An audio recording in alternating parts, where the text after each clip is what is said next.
ಎಲ್ಲರಿಗೂ ನಮಸ್ಕಾರ. ಕುಬೇರ ಪುತ್ರ ಫಿನಾನ್ಷಿಯಲ್ ಟ್ರೇಡಿಂಗ್ ಅಕಾಡೆಮಿ ಯೂಟ್ಯೂಬ್ ಚಾನಲ್ನ ಮೊದಲ ವಿಡಿಯೋ ಆದಂತಹ ಈ ವಿಡಿಯೋದಲ್ಲಿ ನಾನು ನಿಮ್ಮೆಲ್ಲರನ್ನೂ ಸಹ ಸ್ವಾಗತಿಸ್ತಾ ಇದ್ದೇನೆ. ಸತತವಾಗಿ ಈ ಒಂದು ಯೂಟ್ಯೂಬ್ ಚಾನಲಲ್ಲಿ ಬಹಳಷ್ಟು ಹಣಕಾಸಿಗೆ ಸಂಬಂಧಪಟ್ಟಂತಹ ವಿಡಿಯೋಸ್ಗಳು ಮುಂದೆ ಬರಲಿದೆ. ನೀವೆಲ್ಲರೂ ಸಹ ನೋಡಲಿಕ್ಕೆ ಮುಂದಾಗ್ತಿದ್ದೀರಾ ಅಂತ ನನ್ನ ಒಂದು ಭಾವನೆ. ನಮ್ಮ ಒಂದು ಯೂಟ್ಯೂಬ್ ಚಾನಲನ್ನು ಬೆಂಬಲ ಮಾಡಿ, ಸಪೋರ್ಟ್ ಮಾಡಿ, ಸಬ್ಸ್ಕ್ರೈಬ್ ಮಾಡಿ. ಈ ಒಂದು ಸಬ್ಸ್ಕ್ರೈಬರ್ ಇರುವಂಥ ಯೂಟ್ಯೂಬ್ ಚಾನಲ್ನ 100ರಿಂದ 1000ದಿಂದ ಲಕ್ಷ ಮತ್ತು ಮಿಲಿಯನ್ ಸಬ್ಸ್ಕ್ರೈಬರ್ ಅಷ್ಟು ಆಗೋಂಗೆ ಪ್ರೋತ್ಸಾಹ ನೀಡಿ, ಬೆಂಬಲ ನೀಡಿ ಅಂತ ಹೇಳ್ತಾ ಇಂದಿನ ಒಂದು ಮೊದಲ ವಿಡಿಯೋ ಬಗ್ಗೆ ಮಾತನಾಡೋಕ್ಕೆ ಮುಂದಾಗ್ತೀನಿ.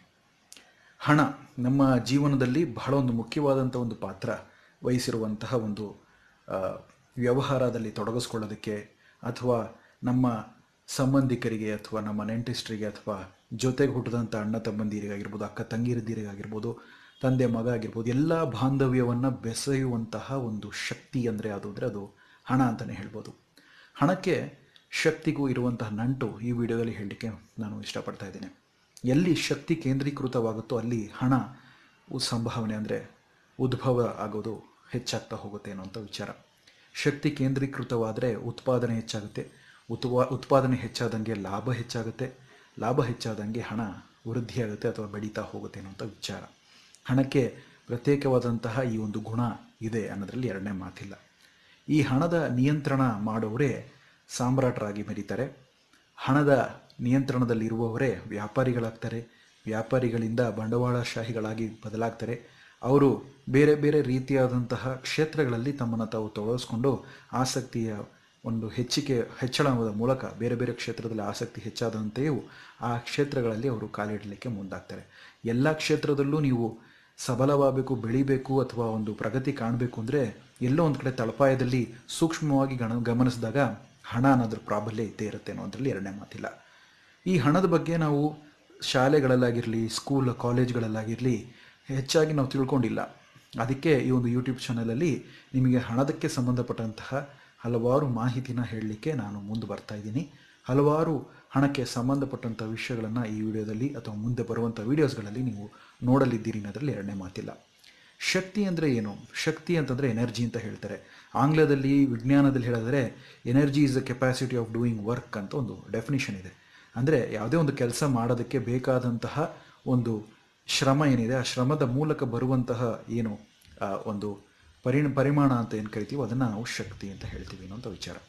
ಈ ಶಕ್ತಿಯಲ್ಲೂ ಸಹ ಬೇರೆ ಬೇರೆ ಸ್ವರೂಪಗಳಿದ್ದಾವೆ.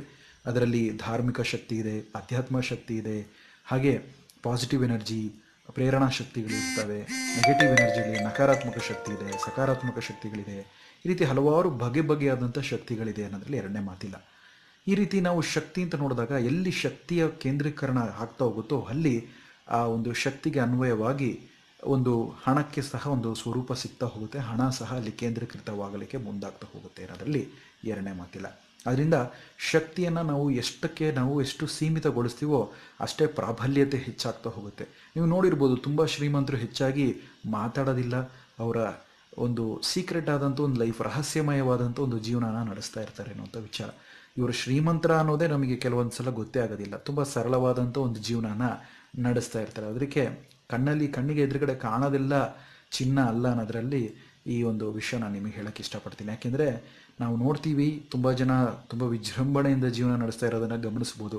ಹೊಸ ಒಂದು ಬ್ರ್ಯಾಂಡೆಡ್ ಶರ್ಟು, ಒಂದು ಕೋಟು, ಅಥವಾ ಒಂದು ಹೈಫೈ ಆಗಿರುವಂಥ ಒಂದು ಕಾರು, SUVಗಳು ಆಗಿರ್ಬೋದು, ಅಥವಾ ಬೇರೆ ಬೇರೆ ರೀತಿಯಾದಂಥ ಬ್ರ್ಯಾಂಡೆಡ್ ವಸ್ತುಗಳನ್ನೆಲ್ಲ ಇಟ್ಕೊಂಡವರೇ ಶ್ರೀಮಂತರ ಅಂತಂದರೆ ಖಂಡಿತವಾಗ್ಲೂ ಅವರಲ್ಲ. ಯಾಕೆಂದರೆ ಅವರೆಲ್ಲರೂ ಸಹ ಸಾಲದ ಮೇಲೆ ತಮ್ಮ ಜೀವನವನ್ನು ನಡೆಸ್ತಾ ಇರ್ತಾರೆ ಅನ್ನುವಂಥ ವಿಚಾರ. ಶ್ರೀಮಂತರು ಸಹ ಸಾಲದ ಮೇಲೆ ಜೀವನ ನಡೆಸ್ತಾರೆ.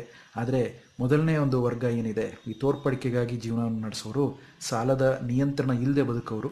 ಎರಡನೇವರು ಸಾಲದ ನಿಯಂತ್ರಣವನ್ನು ಇಟ್ಕೊಂಡು ಬಡವರಾಗಿ ತಮ್ಮನ್ನು ತಾವು ಹೊರಗಡೆ ತೋರಿಸ್ಕೊಳ್ಳೋರು ಅಂತ ವಿಚಾರ. ಇದು ಶಕ್ತಿ ಮತ್ತು ಹಣಕ್ಕೆ ಇರುವಂಥ ವಿಷಯ. ಆದ್ದರಿಂದ ಹೆಚ್ಚಾಗಿ ಹಣ ಇರೋರು ಅಥವಾ ಹೆಚ್ಚಾಗಿ ಹಣವನ್ನು ಗಳಿಸಿದವರು ಬಹುತೇಕರು ತುಂಬ ಸೈಲೆಂಟ್ ಆದಂತಹ ಅಥವಾ ರಹಸ್ಯಮಯವಾದಂಥ ಒಂದು ಬದುಕನ್ನು ಬದುಕ್ತಾ ಇರ್ತಾರೆ. ಹೊರಗಡೆ ಎಲ್ಲೂ ಸಹ ತಮ್ಮ ಒಂದು ವಿಚಾರಗಳನ್ನು ಅಥವಾ ತಮ್ಮ ಒಂದು ಆಸ್ತಿಗೆ ಸಂಬಂಧಪಟ್ಟಂತಹ ಅಥವಾ ತಮ್ಮ ಒಂದು ಸಂಪತ್ತಿಗೆ ಸಂಬಂಧಪಟ್ಟಂತಹ, ವೆಲ್ತಿಗೆ ಸಂಬಂಧಪಟ್ಟಂತಹ ವಿಷಯಗಳನ್ನು ಯಾವತ್ತೂ ಯಾವುದೇ ಕಾರಣಕ್ಕೂ ಅವರು ಹಂಚ್ಕೊಳ್ಳಲ್ಲ. ತುಂಬ ಗೌಪ್ಯವಾಗಿ ಇಟ್ಟಿರ್ತಾರೆ ಅನ್ನೋದರಲ್ಲಿ ಎರಡನೇ ಮಾತಿಲ್ಲ. ಇದಕ್ಕೆ ಬಹಳಷ್ಟು ಕಾರಣಗಳು ಸಹ ಇದೆ. ಆ ಕಾರಣಗಳ ಪೈಕಿ ಏನು ಅಂತಂದರೆ, ಮೊದಲನೇ ಕಾರಣ ಗೌಪ್ಯತೆ ಇರೋದ್ರಿಂದ ಅವ್ರಿಗೆ ಏನಂದರೆ ಹಣದ ಒಂದು ಹರಿವು, ಶಕ್ತಿಯ ಒಂದು ಹರಿವು ಒಂದೇ ರೀತಿಯಾಗಿರುತ್ತೆ. ಶಕ್ತಿ ಹೆಚ್ಚು ವೇಸ್ಟ್ ಆಗ್ತಾ ಹೋದಂಗೂ ಸಹ ಉತ್ಪಾದಕತೆ ಕಮ್ಮಿ ಆಗುತ್ತೆ. ಉತ್ಪಾದಕತೆ ಕಮ್ಮಿ ಆದರೆ ಲಾಸ್ ಆಗ್ತಾ ಹೋಗುತ್ತೆ ಅನ್ನೋದ್ರೆ ಅದೇ ರೀತಿಯಲ್ಲೇ ಸಹ ಹಣನೂ ಹಂಗೆ. ಇದೇ ರೀತಿ ಬೇರೆ ಬೇರೆ ಒಂದು ವಿಷಯಗಳು ಸಹ ಹೇಳ್ತಾರೆ. ನೀರನ್ನು ಮಿತವಾಗಿ ಬಳಸಿ ಅಂತ ಹೇಳ್ತಾರೆ. ನೀರನ್ನು ವೇಸ್ಟ್ ಮಾಡಿದ್ರೆ ನಮ್ಮ ಕೈಯಲ್ಲಿ ಹಣ ಸೇರಲ್ಲ ಅನ್ನುವಂಥ ಒಂದು ಪ್ರತೀತಿ ಇದೆ. ಅದೇ ರೀತಿ ಮಾತನ್ನು ಹಿತವಾಗಿ ಮಾತಾಡಿ, ಮಿತವಾಗಿ ಮಾತಾಡಿ ಅನ್ನುವಂಥ ಒಂದು ವಿಷಯ ಇದೆ. ತುಂಬ ಮಾತಾಡ್ತಾ ಹೋದರೂ ಸಹ ಶಕ್ತಿ ಕ್ಷೀಣಿಸುತ್ತೆ. ಅದು ಎಲ್ಲೋ ಒಂದು ಕಡೆ ಕಮ್ಮಿ ಆದಂಥ ಶಕ್ತಿ ಅನಾರೋಗ್ಯಕ್ಕೆ ಎಡೆ ಮಾಡಿಕೊಡುತ್ತೆ ಅನ್ನೋಂಥ ವಿಚಾರ. ಹಣನೂ ಅಷ್ಟೇ, ಖರ್ಚಿಗೆ ಸಂಬಂಧಪಟ್ಟಂಥ ವಿಚಾರದಲ್ಲಿ ಖರ್ಚಿನ ನಿಯಂತ್ರಣ ಇದ್ದರೆ ಹಣ ಭದ್ರವಾಗಿರುತ್ತೆ. ಖರ್ಚು ಹೆಚ್ಚಾಗ್ತಾ ಹೋದಂಗೂ ಸಹ ಆರ್ಥಿಕ ದಿವಾಳಿಯತ್ತ ಹೋಗ್ತಾ ಹೋಗಬೇಕಾಗುತ್ತೆ ಅನ್ನೋದ್ರಲ್ಲಿ ಎರಡನೇ ಮಾತಿಲ್ಲ. ಇದು ಹಣಕ್ಕೆ ಸಂಬಂಧಪಟ್ಟಂಥ ವಿಷಯ. ಮುಂದಿನ ಒಂದು ವಿಡಿಯೋದಲ್ಲಿ ಇನ್ನೊಂದು ಸ್ವಾರಸ್ಯಕರವಾದಂಥ ಸಂಗತಿನ ಹೇಳ್ತೀನಿ. ತಪ್ಪದೇ ನಮ್ಮ ಈ ಒಂದು ಯೂಟ್ಯೂಬ್ ಚಾನಲ್ನ ನೀವೆಲ್ಲ ಲೈಕ್ ಮಾಡಿ, ಬೆಂಬಲ ಮಾಡಿ ಅಂತ ಹೇಳ್ತಾ ಮತ್ತೆ ಭೇಟಿ ಮಾಡ್ತೀನಿ. ಧನ್ಯವಾದಗಳು. ನಿಮಗೆ ನಿಮ್ಮ ಸಂದೇಶ.